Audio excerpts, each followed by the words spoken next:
Seja bem-vindo ao programa Bíblia Fácil, o seu programa semanal de estudo da Bíblia. Esse encontro você não pode faltar, porque a gente abre a palavra de Deus aqui em busca dos ensinos de Jesus. Essa é a nova temporada do programa, estamos no terceiro tema e ainda há tempo de você pedir o seu guia. Nós temos um guia muito especial, deixa eu mostrar para você. Esse guia aqui nós preparamos com muito carinho para você e sua família. Aqui, vou mostrar aqui para a câmera 2 aqui, nós temos todos os temas que aqui estamos abordando no programa Bíblia Fácil. São 18 temas e você vai compreender essas mensagens bem. No final, tem um questionário, se você preencher, nós podemos mandar para sua casa ainda esse DVD, com 18 temas, os mesmos do guia, gravados lá na Terra Santa, nas terras bíblicas, né? Israel, Egito, Palestina. Você pode solicitar agora para o nosso telefone, 0 operadora 12 21 27 31 21. Vai aparecer a legenda para você aqui, em vários momentos do programa. Ou você pode mandar uma mensagem para o nosso WhatsApp, 12 98100 1615, tá bom? Diga assim, eu quero o curso Ensinos de Jesus. E vamos mandar para a sua casa com a maior alegria. Você não paga nada por isso, é um presente da Novo Tempo para você. Aqui tem todos os temas que estamos estudando. Peça agora o seu e nós vamos juntos com esse grupo de amigos aprender mais a palavra de Deus. Aqui nós temos representantes de Rio Grande do Norte, Piauí, Bahia, São Paulo, Rio de Janeiro. Esqueci alguém? Algum estado? Esqueceu. Brasília, Distrito Federal, certo? Falei todos agora? Então nós temos amigos de vários estados e estamos juntos aqui ao longo dessas semanas aprendendo mais da palavra de Deus. Hoje vamos aprender sobre santificação. O que é que Jesus ensinou sobre santificação?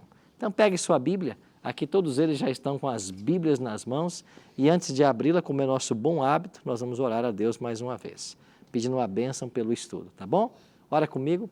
Pai Santo, obrigado por estarmos reunidos para aprendermos mais a Tua palavra. Que o Teu bom e Santo Espírito esteja conosco e que nós possamos compreender a Tua vontade para a nossa vida. Em nome de Jesus nós te oramos. Amém. Abra sua Bíblia junto com a gente, João 17:17. Aqui nós temos a oração sacerdotal de Cristo, no capítulo 17 do Evangelho de João. Jesus diz assim, santifica-os na verdade, a tua palavra é a verdade. Então nós temos que buscar na palavra todos os assuntos, todos os temas, e nós precisamos entender a verdade a respeito desse tema da santificação, porque é um tema muito especial. O autor de Hebreus, no capítulo 12, verso 14, escreveu assim, segui a paz com todos e a santificação, sem a qual ninguém o quê? Verá o Senhor. Com base nesse texto eu pergunto para vocês, a santificação é necessária à salvação ou não? Fundamental. Ela é essencial. Sem a santificação, ninguém verá o Senhor. Então, nós todos temos que buscar a santificação. Agora, você já percebeu que quando a gente fala em santificação, a ideia que vem à nossa mente é a ideia dos santos, né? E aí, o Pedro, Paulo, Tiago e outros, né? A gente olha para esses homens da Bíblia como santos do passado. E alguém pensa em santidade hoje como esse tipo de santo que tem uma auréola em sua cabeça, né? Que não peca, etc, etc. Bom, não é esse o conceito de santidade que a Bíblia apresenta para a gente. Nós vamos entender hoje o que é ser santo à luz da palavra de Deus. E o apóstolo Paulo deixa para nós duas pistas. Olha o que diz Romanos 1,7. A todos os amados de Deus que estáis em Roma, chamados para serdes o quê? Santos. Então, Paulo está escrevendo uma carta para os cristãos que moravam em Roma e está dizendo assim, ó, Deus chamou todos vocês para serem santos. Na outra carta de Paulo, à igreja em Filipos, Paulo e Timóteo, servos de Cristo Jesus, a todos os santos em Cristo Jesus, inclusive bispos e diáconos que vivem em Filipos. Então, quem é santo para Paulo? Os membros da igreja, o crente, os fiéis seguidores de Deus. Estes são os santos. Então, as pessoas que buscam servir e fazer a vontade de Deus. Esses são chamados na Bíblia de santos. Então, santo à luz da palavra de Deus, nada tem a ver com impecabilidade. Até porque não existe nenhum ser humano que não peque. Todo ser humano é pecador. Todos nós pecamos por natureza e não for a graça de Cristo, todos nós estaríamos condenados. Pois não, Nazareno? Eu gostaria de saber o seguinte, porque nós aprendemos que ser santo, santo significa separado. É verdade. Separado. E nessa expressão que está aí, de 17, que ser santificado também o que equivale a ser consagrado ao Senhor? Claro. A palavra santo, né, do grego hagios, tem essa ideia. Aquele que é separado para o serviço sagrado. Essa é a ideia. Separado para o serviço sagrado. Isso acontecia com os levitas lá no santuário. Eles eram separados, santificados para o exercício do ministério. Então, nós todos somos santos no sentido de que nós somos separados do mundo para servir a Deus. Nesse sentido é ser separado. Ok, então não só separado, mas também pode admitir o vocábulo consagrado ao Senhor. Claro. Assim como a família evangélica, assim que nasce uma criança, ela vai consagrar ao Senhor. A criança ao Senhor. Quer dizer, é do Senhor. Aquele é do Senhor, completamente do Senhor. Exatamente. E não quer dizer impecabilidade. Okay. Até porque não há único mortal sobre a terra que não tenha pecado. Certo? Então, veja, nós temos que desconstruir alguns conceitos que às vezes a gente carrega, que é a ideia de, santo, vamos orar para São Pedro, orar para São Paulo. Bom, não existe esse santo como se idealiza. Essas pessoas foram santas no sentido bíblico e elas estão lá, sepultadas esperando a volta de Jesus para serem ressuscitadas. Não tem ninguém no céu, a não ser Cristo, que possa ser teu mediador, a quem você possa buscar no momento de aflição ou qualquer momento. Não tem, só Cristo. Não existe nenhum outro ser humano. Atos 4, 11 e 12 tem um texto bonito, né, que diz que abaixo do céu não existe outro nome dado entre os homens pelo qual importa que nós sejamos salvos. Então não há outro nome, é só o nome de Cristo. Vamos lá de Brasília, Jéssica da Costa vai falar agora. Então, pastor, como nós podemos nos santificar, ainda mais no mundo ao qual nós estamos vivendo hoje, que cada dia que passa as pessoas estão mais frias, o amor já não existe mais e as pessoas acabam visando mais só bens materiais, acabam não visando as pessoas, o ser humano. Muito boa a sua pergunta. Lê um texto para mim que você vai me ajudar. Você está aí em que? Está em João? Sim. Vai para o capítulo 15 então e dá uma olhadinha nos versos aí. Capítulo 15, pode ler o primeiro verso. Que disse Jesus aí? É Cristo que está falando, né? Eu sou a videira verdadeira e meu pai é o agricultor. Continua o texto, pode continuar. Todo ramo que estando em mim não der fruto, ele o corta, e todo que dá fruto, limpa, para que produza mais fruto ainda. Vós já estáis limpos pela palavra que vos tenho falado. Permanecei em mim, e eu permanecerei em vós. Como não pode o ramo produzir fruto de si mesmo, se não permanecer a videira, assim nem vós podeis dar, se não permanecerdes em mim. Até aí está bem. O que é santificação? É estar conectado à videira, é ligado a Cristo. Nessa analogia contada por Cristo, Ele é a videira e diz assim, vós sois os ramos. Se vocês não estiverem ligados a mim, de maneira nenhuma vocês vão produzir frutos. E quem não está ligado a mim, o Pai corta. Quem não produz fruto, o Pai corta para ser queimado. Então veja, santificação é contato com Jesus Cristo, na presença dEle, porque Ele é o Santo de Deus. Ele nunca pecou. Então, se eu quero também ter uma vida de santidade, eu tenho que ficar perto dEle. Então, é o meu relacionamento com Cristo que me leva a ser uma pessoa separada, santa, nesse sentido. E quais são as avenidas que Deus criou para que eu ficasse perto de Jesus? São duas. É o estudo da Bíblia e a oração. E a fé. A fé a gente exerce também enquanto a gente lê a Bíblia. Você acredita que Deus está falando com você e quando você ora, você acredita que você está falando com Deus. Então, esse tipo de relacionamento, que é baseado na fé, é que nos mantém perto de Cristo. Então, ser santo à luz da Bíblia não é aquele que nunca peca, é aquele que vive na presença de Cristo. Então, nós temos que estar ligado a Ele.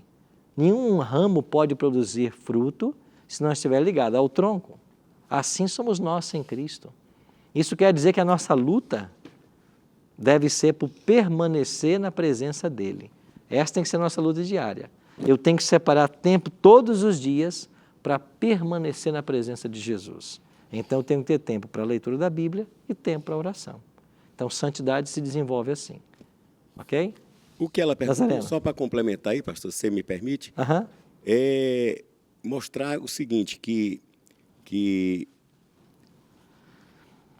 estava na cabeça, me falhou, me deu uma falha de memória agora.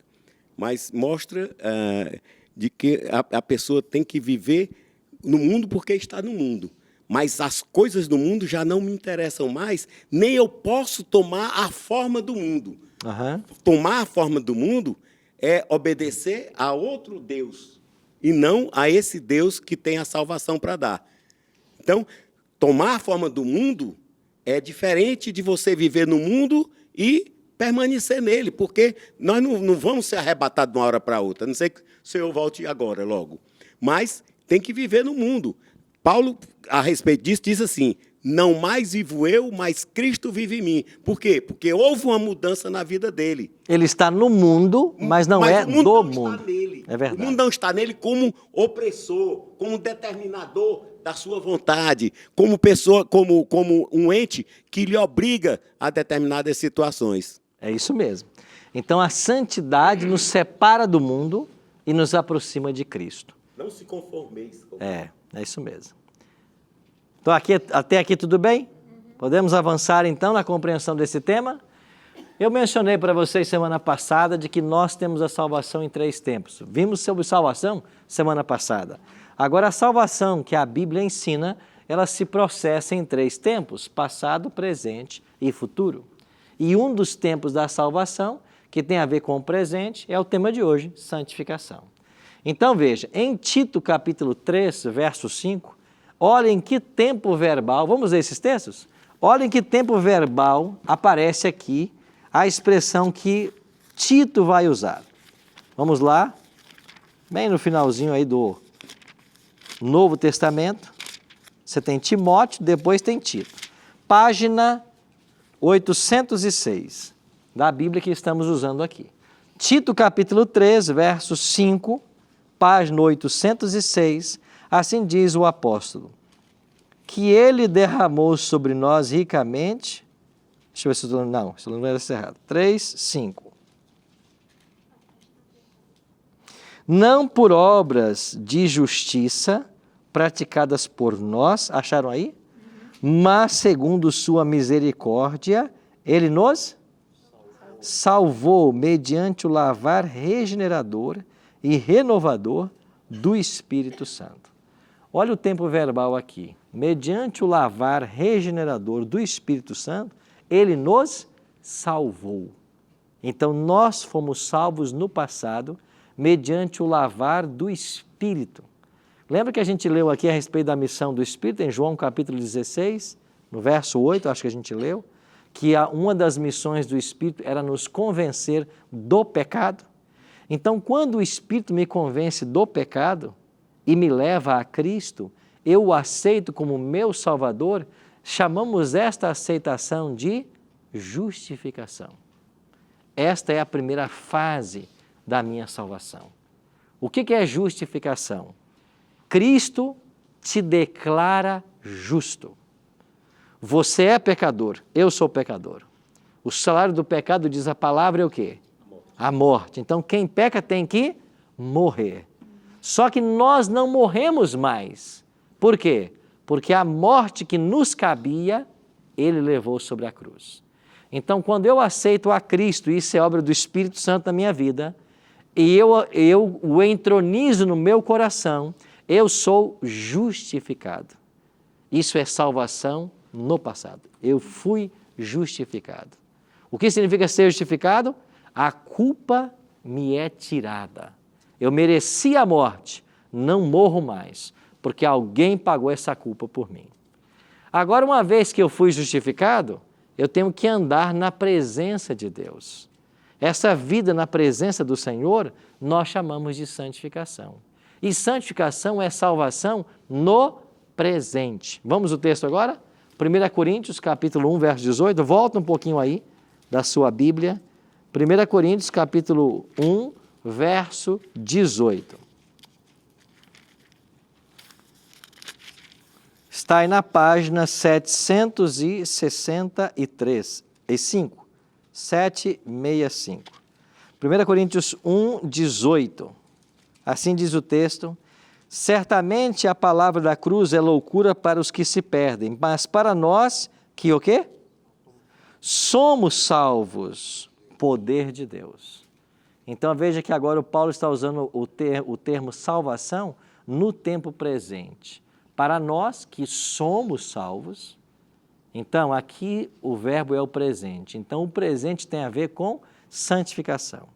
Eu fui no passado na justificação, eu estou sendo salvo no presente. Até a Milka levantou uma questão, em outros dias aí, né?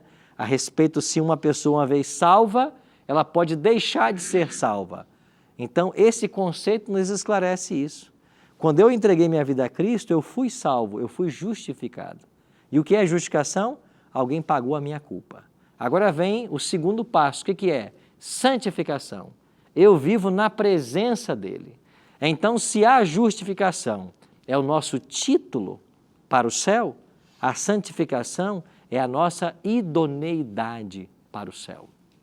Se na justificação Deus me declarou salvo e santo, na santificação Ele me torna santo. O ladrão na cruz, em qual fase dessa ele parou? Ele parou na justificação. Porque quando ele entregou sua vida a Cristo, algumas horas depois ele estava morto. Ele teve tempo de desenvolver um processo de santificação na vida dele? Não teve. Mas a justificação é suficiente para a nossa salvação?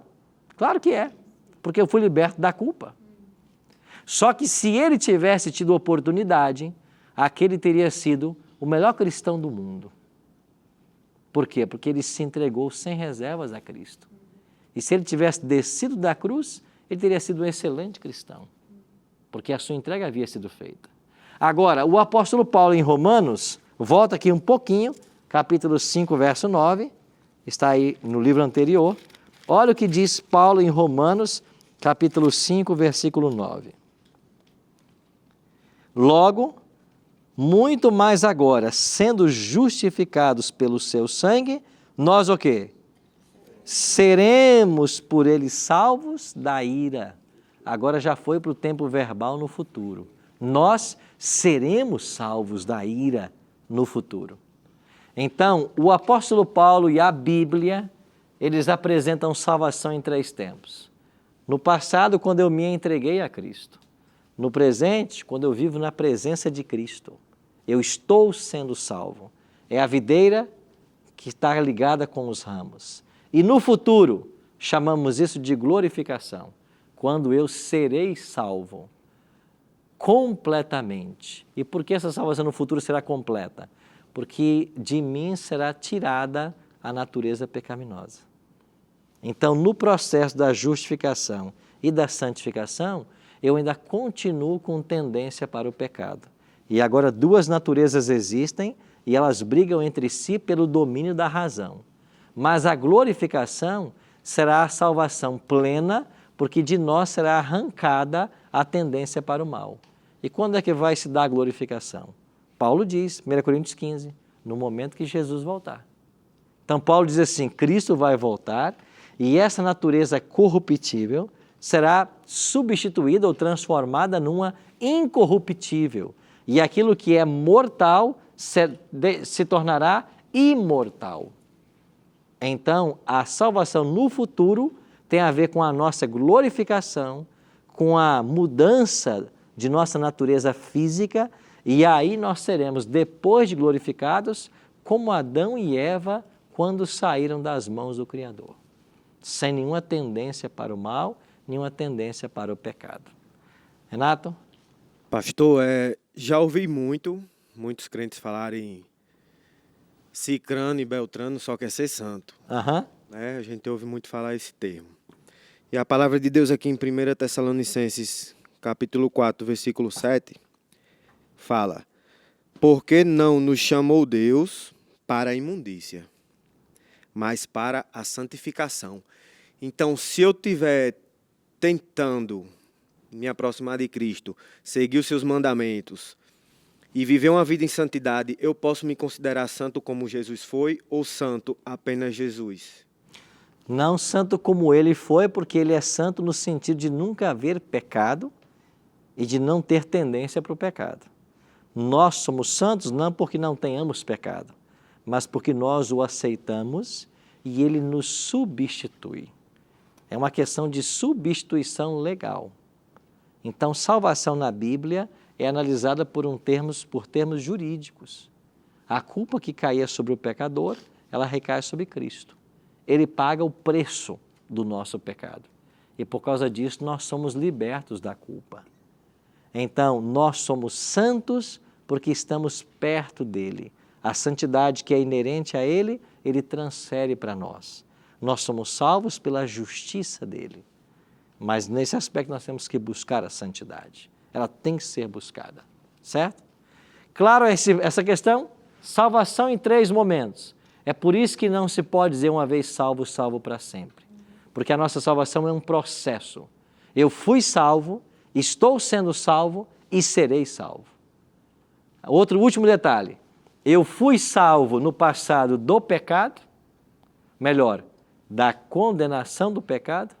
No presente eu sou salvo do poder do pecado e no futuro eu serei salvo da presença do pecado. Ele nunca mais existirá. Então isso é salvação em 3 tempos à luz da Bíblia. Vamos para um breve intervalo? Voltamos rapidinho, não sai daí.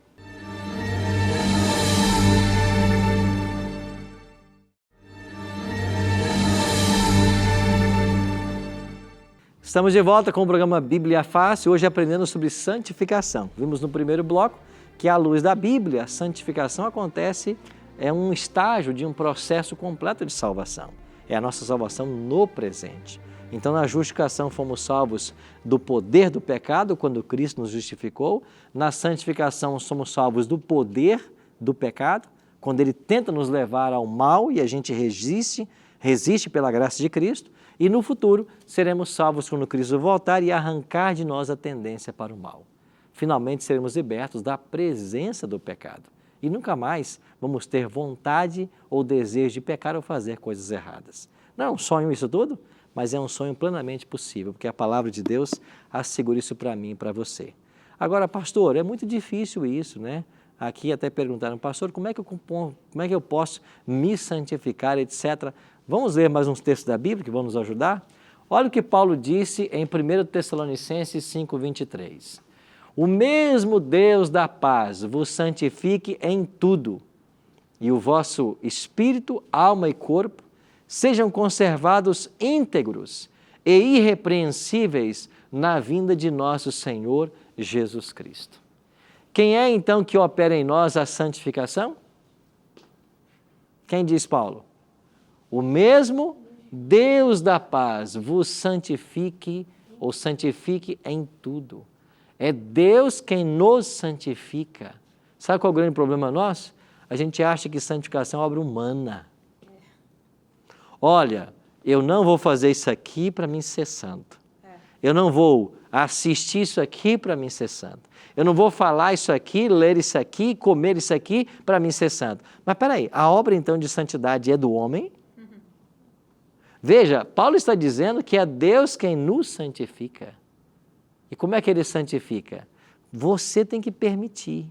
Aí quando você permite, ele vem para a sua vida e faz por você o que você mesmo não poderia fazer. Outro dia eu estava numa igreja, lá no Pará, lá em Belém.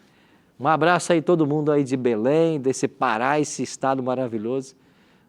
Eu estava outro dia em Belém aí e eu numa igreja apresentei um desenho, assim, um rabisco, né? E eu perguntei para eles assim, o que vocês acham desse desenho? Para vocês podem parecer um monte de rasuras, para mim é o desenho mais lindo do mundo, porque foi meu filho quem fez. O primeiro desenho que ele fez e deu para mim. Então, por mais rasurado que pareça, isso aqui é uma obra de arte. Foi meu filho quem fez. Pai é assim, né? Deus também é assim. O desenho não está perfeito, mas o Pai acha que aquilo está perfeito. Deus, quando olha para nós, Ele sabe de nossas lutas, também sabe de nossos altos e baixos, mas para Deus está perfeito. Por quê? Porque quando Ele julga você e a mim, Ele não considera as nossas obras, Ele considera o que Cristo fez na cruz. Isso é salvação. Então você não é condenado por causa dos seus pecados, você é salvo por causa da justiça de Cristo. A vida santa que Ele levou e aquilo que Ele conquistou na cruz. Isso nos é imputado. Isso é salvação. Então, viver em processo de santidade é viver na presença dEle. Ok? Sim, doutora Albânia, não é isso? Albânia? Esse processo de santificação, claro que Ele, igual a Bíblia fala, né? O mesmo Deus de paz vos santifica em tudo. Mas, assim, óbvio, mas é uma coisa aí nas entrelinhas que a gente tem que entender que essa santificação que é dada pelo Senhor depende da nossa comunhão com Deus todos os dias. Aí vem a nossa aceitação. De oração, né? Oração e leitura da palavra. Práticas espirituais, a gente chama. Práticas espirituais, porque quando você está orando, buscando o Senhor, você está muito menos propenso a pecar. Por exemplo, você vai fazer uma coisa, todo mundo está vendo, você está fazendo tudo bem. Quando é que realmente você acha que você está fazendo a vontade de Deus e se santificando e fazendo correto? Quando você está sozinho em quatro paredes, né? Eu tiro por mim, às vezes no consultório, eu estou atendendo alguém, eu já sei aquele diagnóstico. Aí eu vou anotar, eu vou pôr no computador, abdômen, alguma coisa assim. Aí vem aquela vozinha, mas você não olhou isso? Você não examinou ele? Eu paro, falo, vem cá, deita aqui. Mesmo que eu sei que não tem nada, entendeu? É uma das partes que eu vou fazer. Eu já sei que não é aquilo, mas está ali para me preencher. Aí eu paro e falo, não, vem cá, deixa eu te examinar aqui. Porque isso é o quê? Eu entendo isso como algo espiritual. Que Deus está falando assim, minha filha, você está mentindo. Entendeu? Então, assim, pode parecer uma coisa boba, mas eu acho dessa forma. É no meu quarto sozinha, é no meu carro sozinha, é no meu consultório sozinha. É que eu estou sensível à voz do Espírito Santo de, no mínimo, não fazer, de, no mínimo, não pegar alguma coisa. Né? Eu acho que isso faz parte da nossa santificação e do nosso temor a Deus e saber que Deus está nos observando. É verdade.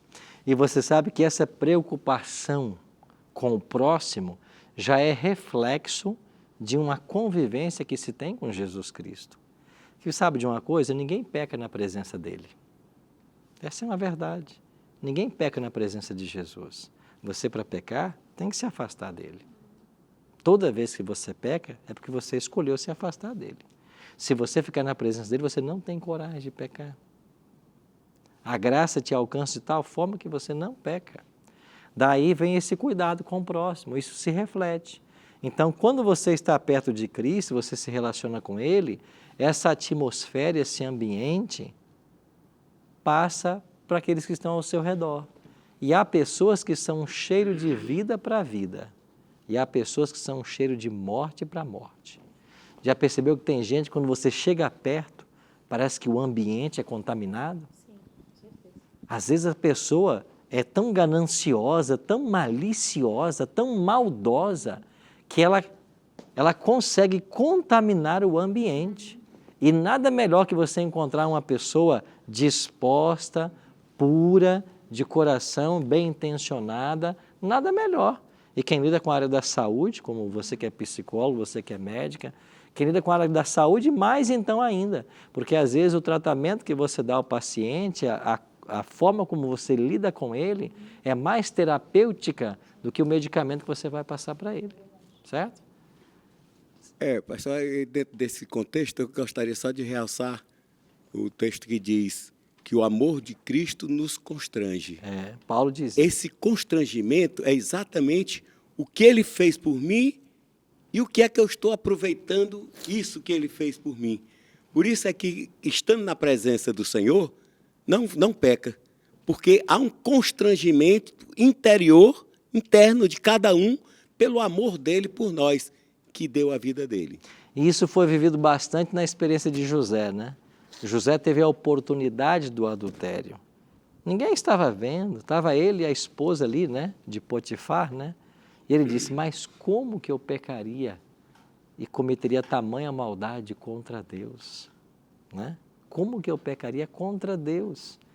Então, olha a visão que tinha José. Então, ao falarmos de santificação, essa é a questão, é viver na presença dele para se evitar o mal. Milka. Pastor, sobre o tema, né? Eu não quero dimensionar pecado, né? Porém, pelo que a gente está estudando aqui, santificação é um tema bem sério, como a Albânia colocou, é fundamental. Porém, ao meu ver, eu não enxergaria como pecado, né? Mas não é meu ponto de vista que interessa. Mas, por exemplo, nós sabemos que somos testados nas pequenas coisas. Mas, por exemplo, quando alguém te pergunta algo e você, às vezes, quer esconder da pessoa para poder protegê-la, mesmo que você não seja seu direito ou você seja incumbido disso, né? Mas você vai mentir, né? Visando o bem da pessoa. Ou, por exemplo, eu quero fazer uma festa surpresa para alguém, então vou enganá-lo, vou mentir para poder tirá-lo de casa ou para manter fora de casa. Como fica esse tipo de pecado ou essa minha intenção, esses pequenos processos vividos ao longo do dia, isso daí chega a atrapalhar na minha santificação, mesmo eu estando focada em me santificar, em estar conectado na videira. Esses pequenos processos que eu acredito, não que os fins justificam os meios, mas isso chega a atrapalhar? Eu acho que depende muito da intenção da pessoa, como você mesmo colocou, né? Com que intenção se faz as coisas? Isso talvez aconteça, por exemplo, na área médica, né? Às vezes a pessoa está num estado terminal que parece que a informação vai acabar de jogar a pessoa na cova. Quando que uma informação mais positiva ou até a omissão de certas coisas pode permitir uma sobrevida? Pelo menos eu entendo que às vezes acontece isso na medicina. Porque a gente conhece casos de pessoas que foram e foi dizer, você está com tal doença e você tem tantos meses. Até antes disso a pessoa morre. Ou às vezes quando se omite alguma coisa, aí a pessoa tem uma sobrevida muito maior. Então depende muito da intenção que se faz as coisas. Agora, quando a Bíblia diz assim, que a palavra do cristão tem que ser sim, sim, não, não, eu acho que quando envolve questões da vida que vai prejudicar as pessoas, a gente tem que estar muito ciente disso. A mentira sempre vai ser mentira, a verdade ela é exata, né? O que é verdade, o que é mentira. Agora a gente tem que acostumar a viver nesse ambiente onde haja sempre a possibilidade do diálogo aberto, para evitar coisas. E às vezes sempre tem um caminho alternativo, né? Às vezes a gente pensa assim, eu tenho que contar essa mentira para fazer uma surpresa, mas se você pensar um pouquinho, existe uma alternativa. É porque a gente gosta do caminho mais fácil, né? Mas geralmente tem uma alternativa para se resolver as coisas, não é?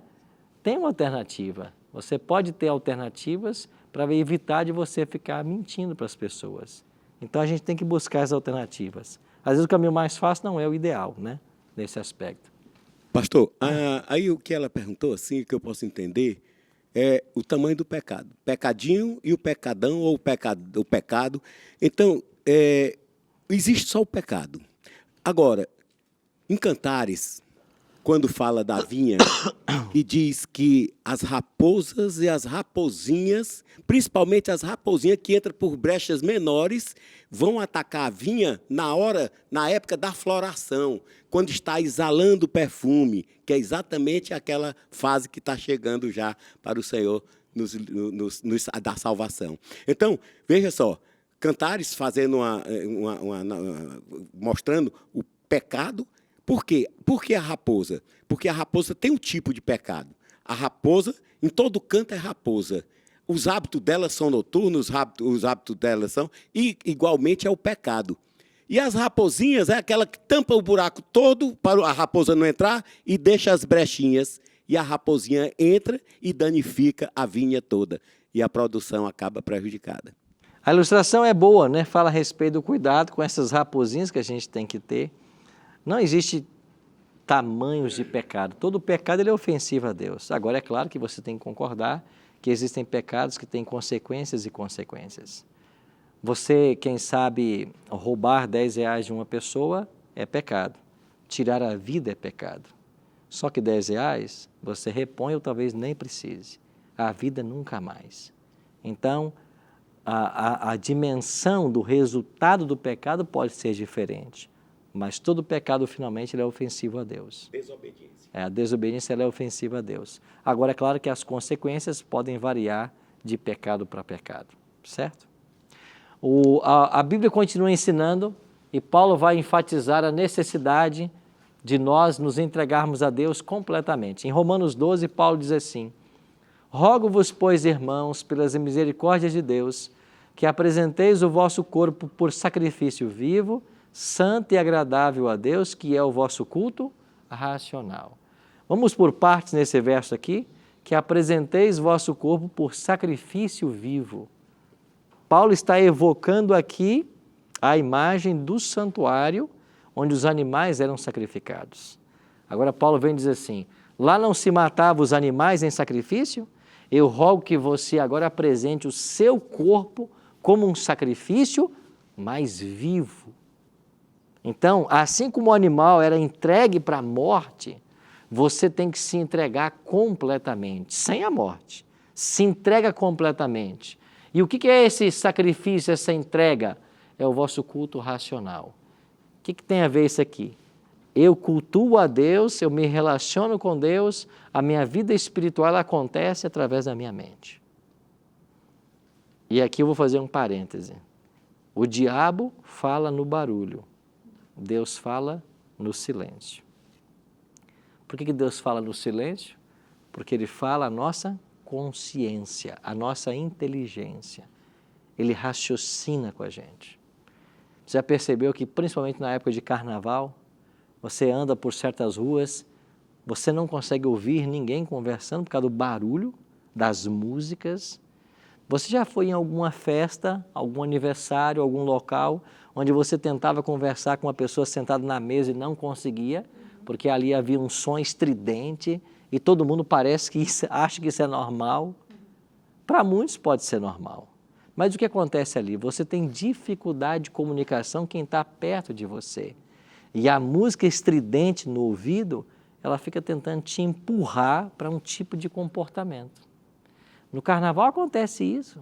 As pessoas são embaladas por esses ritmos frenéticos, por esses pancadões, por essas músicas, e a pessoa não consegue raciocinar direito.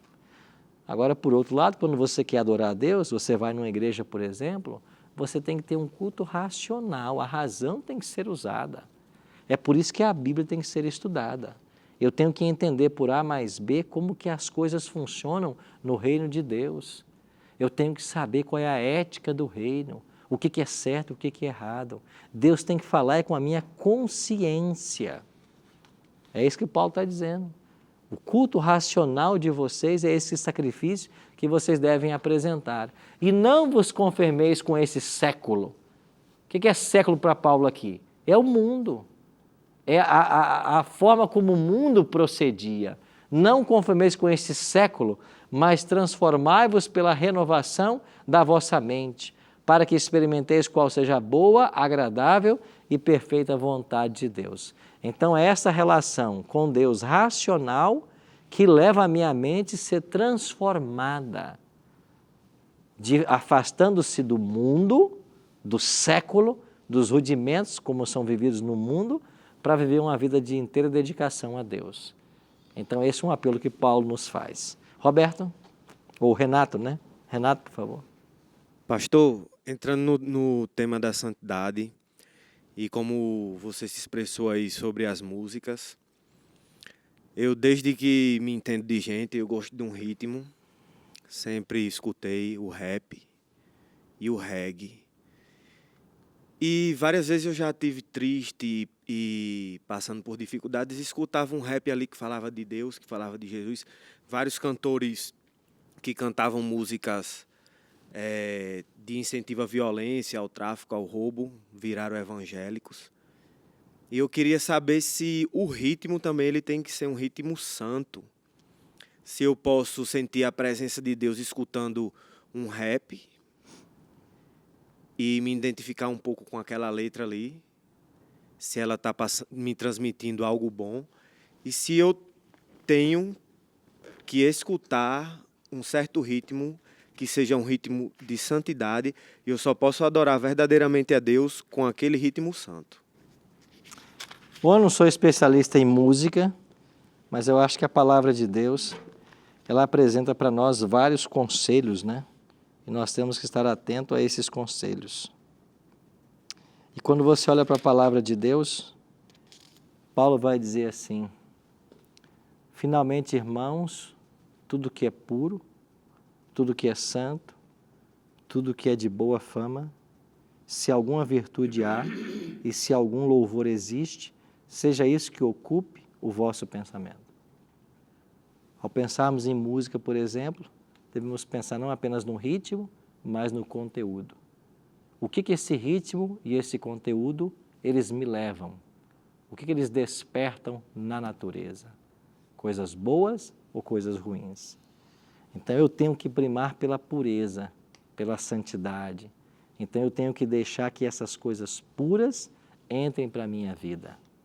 Se você pegar, do pouco que eu li sobre o assunto, você vai ver que existem várias músicas que são ritmadas e o ritmo delas é justamente para levar a pessoa à sensualidade. Então a música tem um ritmo sensual. Então o que ela desperta? Ela desperta a sensualidade. Você sabe que a música, ela passou por uma transformação ao longo da sua história, né? A música era romântica, depois ela tornou-se sensual e depois sexual. Você tem músicas que descrevem verdadeiras relações sexuais. Então a música passou por uma transformação e hoje é um veículo usado muito por Satanás para levar as pessoas ao pecado ou até um falso conceito de santidade. Então a grande questão é, eu tenho que pensar, o que essa letra está dizendo? Então esse é um assunto muito polêmico dentro da igreja, até dentro da igreja adventista. Mas quando perguntado, eu sempre digo assim, eu prefiro uma música que tenha teologia. Para mim, se a música é para louvor a Deus, toda música tem que ter uma teologia. Qual é a teologia dessa música? O que ela está falando sobre Deus? Ela não mencionou Deus, então será que é um hino a Deus? Se ela nem mencionou Deus, se ela não falou nada da obra de Cristo, se ela não falou nada da ação do Espírito, o que é então? Então, música para mim ela tem que ter teologia, ela tem que ensinar alguma verdade. Você pega o hinário, a harpa cristã, os hinos de cânticos que as igrejas usam, e você vai encontrar muitas verdades bíblicas sendo pregadas através dos cânticos. Eu acho que essa é uma questão fundamental na escolha das músicas. Pronto. Existe um cantor que, como eu disse, incentivava muita violência, chamado Tiagão. Ele é do interior do Paraná. Ele se converteu e, através do ritmo dele, que ele cantava, ele continua cantando, só que agora conta o testemunho, conta uma história que ele vivenciou de transformações que Deus fez na vida de certas pessoas. E, através daquele som que o pessoal escutava antigamente dele, várias pessoas começaram a escutar os outros sons que vieram após a sua conversão. Então, se eu estiver escutando um certo som, um rap, e eu sentir na consciência que aquele rap ali não convém com o que a palavra de Deus está dizendo, então eu posso abolir da minha vida, mas se ele tem alguma palavra que pode me edificar, e através daquele som ali eu também posso resgatar vários amigos meus que gostam de ouvir o som, eu poderia oferecer a ele, escuta aí um pouquinho, e através daquele som ali o Espírito Santo pode trabalhar na vida daquela pessoa e fazer uma transformação? Aqui ninguém de nós está na posição de juízo, né? Então ninguém aqui pode julgar se aquele cantor está certo ou errado em usar mesmo a letra cristã, que tem a teologia, num ritmo que ele usava para uma outra música que não era cristã. Ninguém está aqui nesse papel de julgar. A grande questão, se não envolve letra, se a letra está de acordo com a palavra, se a letra tem teologia, mas se a grande questão é o ritmo, aí a pergunta é mais profunda.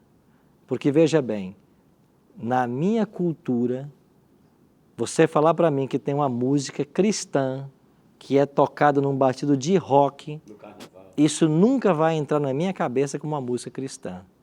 Porque a minha cabeça está formatada que o rock não é coisa de cristão. Certo? Então, pode ser que isso varie de pessoa para pessoa. Agora, Deus pode usar um ritmo para alcançar uma outra pessoa? Claro que Deus pode. Deus não tem limites. Deus, quando precisou, usou até uma jumenta. Fez a jumenta falar para alertar o profeta. Então, Deus tem várias formas de trabalhar. Quem somos nós para julgar? Agora, cada pessoa tem aí o seu background, né? A sua formação, e esta formação é que vai dizer muita coisa. Porque para mim um rock, por exemplo, que é usado numa letra para defender valores que a Bíblia não defendem, até muitas vezes ofensivo a Deus, à fé cristã, você pode colocar qualquer letra no rock que nunca vai me edificar como um cristão. Mas eu não estou aqui para julgar ninguém. Acho que Deus tem as suas formas de trabalhar e a gente tem que respeitar isso. Pastor, eu queria só mostrar e trazer um exemplo da Bíblia sobre música. A música Calma.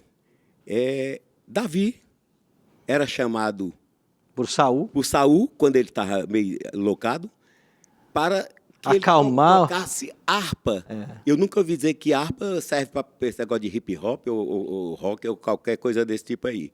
E a harpa era usada de forma graciosa e conseguia acalmar o rei Saul. É verdade, temos esse exemplo na Bíblia. Há outras questões, né? Mas como música não é o nosso tema aqui, a gente tem que ficar mais restrito ao que nos interessa. Mas nós não estamos aqui para julgar ninguém e, finalmente, Deus é o justo juiz que não vai cometer injustiças com caso nenhum. Agora, a palavra de Deus nos dá um conselho final hoje. Pedro diz assim: antes, crescei na graça e no conhecimento de nosso Senhor e Salvador Jesus Cristo. A Ele a glória, tanto agora como no dia eterno. Você percebe que nós, como cristãos, no desenvolvimento da santidade, nós temos que crescer na graça. Antes, crescei na graça.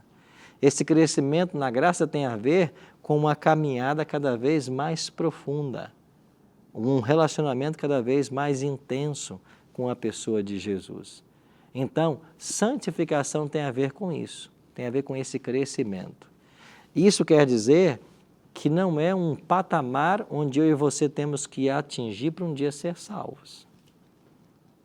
Porque, veja, todos nós podemos estar em níveis diferentes de santificação e ainda assim sermos salvos. Por quê? Porque o que vai determinar a salvação ou a perdição de alguém não é só se ele atingiu esses. Não é que há um nível para ele atingir para então ser salvo. É que se no processo da sua vida ele teve num processo ascendente. Se ele foi aprofundando o seu relacionamento com Cristo. Você não pode esperar de alguém que tem um conhecimento do Evangelho há 6 meses ter a mesma maturidade cristã de alguém que está há 40 anos no Evangelho. Você não pode esperar a mesma maturidade, certo? Mas Deus pode salvar a ambos. É por isso que Deus pode salvar o ladrão na cruz. Ele está salvo. Quanto tempo ele foi cristão? Algumas horas. É por isso que Deus pode salvar um Noé. Quantos anos ele foi cristão? Pelo menos 600 anos. Então, cada um tem um critério. Deus ele vai trabalhar assim. Ele vai considerar tudo o que se passa na vida nossa, da vida das pessoas. Você concorda que o meu filho que nasceu num lar cristão, filho de um pastor, terá certos privilégios espirituais que uma criança que nasceu numa favela, sem pai, sem o apoio do pai, sem o amor da mãe, envolvido com o tráfico desde cedo? Você entende que Deus vai ter que olhar de forma diferente para essas duas crianças? Porque senão ele não é justo. Ele não pode aplicar o critério para o meu filho, para aquele favelado. E vai ter outro garoto em condições mais favoráveis ainda que o meu filho. Não pode também ser a mesma coisa. Deus vai considerar os casos. Ele é o justo juiz. Deus vai considerar a formação da pessoa, os traumas que a pessoa passou. A gente carrega tanta coisa, né? Deus sabe de tudo isso. É por isso que a Bíblia diz assim, o homem, ele vê só o exterior. Deus vê o coração. Por isso que ele pode ser o justo juiz. Nós não. É por isso que eu digo sempre, nós não estamos aqui numa posição de juiz para julgar ninguém por suas ações, suas práticas. O que a gente faz aqui é exaltar aquilo que a palavra ensina. Essa é a nossa função.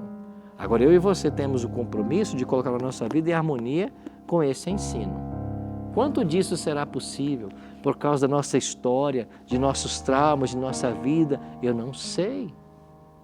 Mas, finalmente, é Deus quem vai julgar. Mas o conselho que Paulo dá para mim e para você hoje é que nós temos que crescer na graça.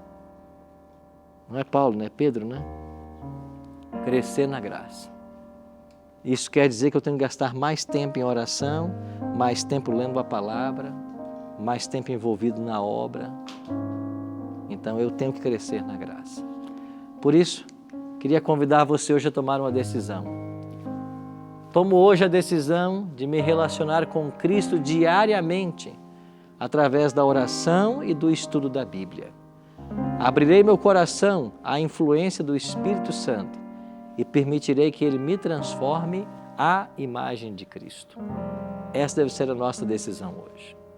Gastar tempo com Deus em oração, estudo da palavra e abrir nosso coração à influência do Espírito Santo.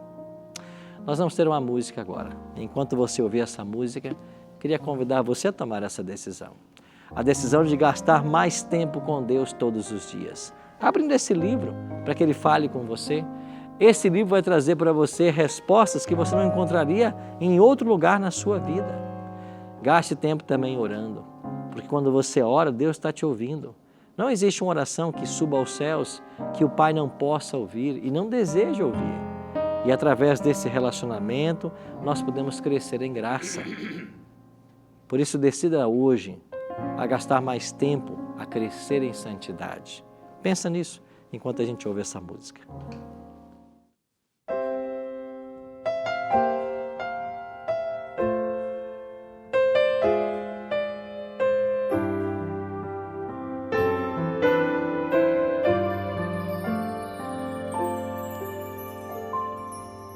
Ao entregar-me em tuas mãos, quero viver todas as vezes que caí. Não quero reviver batalhas duras que perdi quando de ti me afastei. Tão longe vaguei. Hoje entrego outra vez a minha vida, minha mente e o meu ser.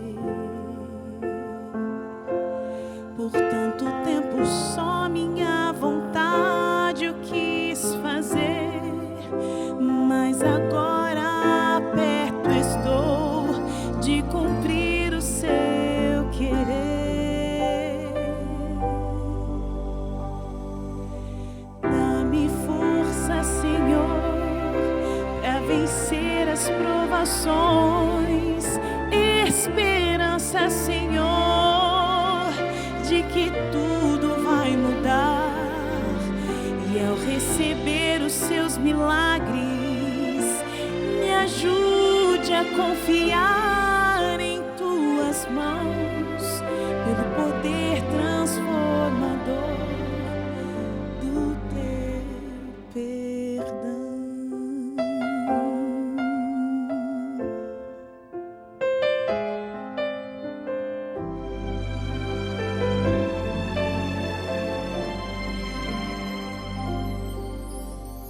Hoje entrego outra vez a minha vida, a minha mente e o meu ser.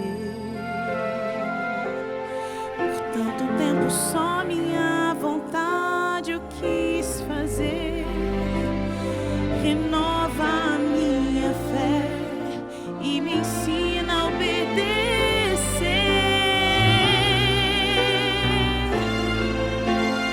Dá-me força.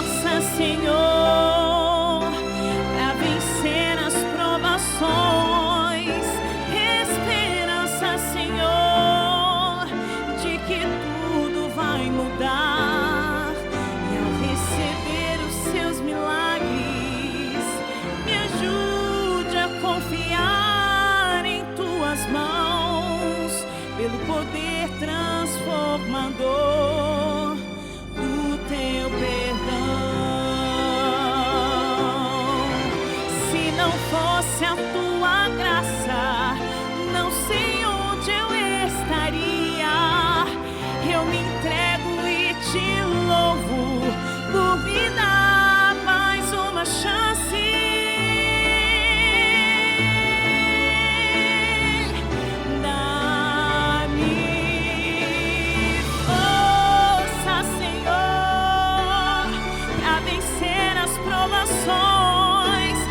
Esperança, Senhor, de que tudo vai mudar. E ao receber esses seus milagres, me ajude a confiar em tuas mãos, pelo poder transformador do teu perdão. E ao receber esses milagres, eu quero confiar em tuas mãos. Quero poder transformador do teu perdão.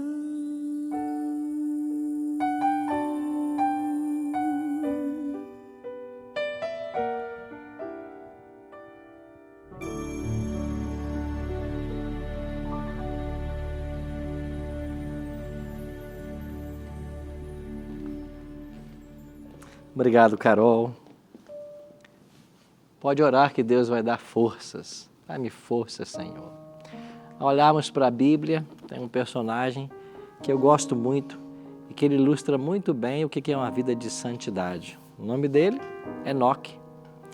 E Enoque ficou conhecido na Bíblia como o homem que andava com Deus. Na realidade, a expressão andar com Deus é uma expressão usada na Bíblia para alguém que mantinha comunhão constante com Deus. Então você, quando lê a Bíblia, quando você ora, você está andando com Deus. E todos os dias Enoque caminhava com Deus.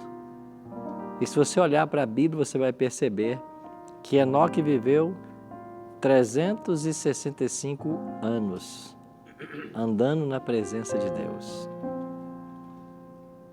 E um dia eles haviam caminhado e ido tão longe que eu fico imaginando que Deus disse assim para Enoque: olha, Enoque, a minha casa agora ficou mais perto que a sua. Vamos para a minha casa. E Deus o levou. Alguém que atingiu um grau de intimidade tão grande com Deus que Deus o levou para o céu. Nós temos que buscar esse grau de intimidade com Deus. E você, para se tornar íntimo de alguém, você tem que gastar tempo. Tem que passar tempo. Por isso existem práticas espirituais que nos ajudam no nosso processo de santificação. A leitura da Bíblia, a oração, mas não só isso. Também o testemunho faz parte. Você contar para os outros aquilo que Deus tem feito por você. Isso também faz parte. Você partilhar com as pessoas aquilo que você está aprendendo da palavra de Deus. Porque nós recebemos de graça e devemos dar de graça. Alguém um dia gastou tempo nos ensinando, temos que ensinar para as pessoas. E às vezes olhamos para os nossos professores e os admiramos, né? Pela sabedoria que tem os professores. E por que os professores sabem tanto? Porque a prática cotidiana deles é o ensino. E quanto mais se ensina, mais se aprende. Você quer dominar um assunto? Ensine ele para as pessoas. Então, quanto mais se ensina, mais se aprende. Então, com o Evangelho é a mesma coisa. Quanto mais você partilhar ele com as pessoas, mais ele vai enraizar em nossas vidas. Então, são práticas espirituais que nós podemos desenvolver e devemos para o nosso crescimento e nossa santidade. Por isso, meu querido, queria orar por você agora, para que nós separemos tempo todos os dias para essa comunhão com o nosso Deus. Isso vai fazer toda a diferença em nossa vida. Vamos orar? Pai de amor, obrigado por Tua palavra hoje, que nos ajuda a entender que nós podemos ter uma vida de santidade. E santidade não é estar sem pecado, mas é estar em Tua presença, separado para fazer a Tua obra, é estar na Tua presença através da comunhão, da leitura, da oração, é apresentar-te também ao Senhor para outros, é falar do teu amor, do teu poder, dos teus milagres. Que a nossa vida esteja envolvida nesse ambiente que promova a santidade. Cuida de todos nós e nos prepare, Pai, para um dia te recebermos quando o Senhor voltar. É a nossa oração em nome de Jesus. Amém. Obrigado por sua companhia no Bíblia Fácil de hoje. Lembrando que na semana que vem a gente volta para um outro tema da Palavra de Deus. Deus o abençoe.